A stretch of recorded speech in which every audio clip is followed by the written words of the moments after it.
ప్రశాంతంగా ఇంట్లో ఉన్నటువంటి హాగరమ్మ బేర్షెబాలో అరణ్యములో ఇటు అటు తిరుగుతుంది. ఒక దగ్గర నిలకడగా లేకుండా ఇటు అటు తిరిగే పరిస్థితి ఎవరు తీసుకొస్తారంటే అపవాదైన సాతానుడే. ఈనాడు సంఘాల్లో కూడా ఇటు అటు తిరుగుతూ ఉంటారు. వాస్తవంగా అబ్రహాం దగ్గర, శారా దగ్గర ప్రశాంతంగా ఉండవలసినటువంటి హాగరు ఇప్పుడు అరణ్య పాలైపోయింది. కారణం ఏంటో తెలుసా? తను కన్నటువంటి కుమారుడైన ఇస్మాయేలే.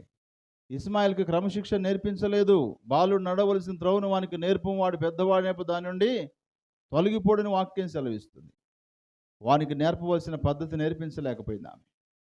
తన బ్రతుకులో కుమారుడని వాడిని చూసి మురిసిపోతుంది కానీ ఒక్కసారిగా వాడి ఇంట్లో నుంచి బయటికి పోయే పరిస్థితులకు తీసుకొచ్చాడు.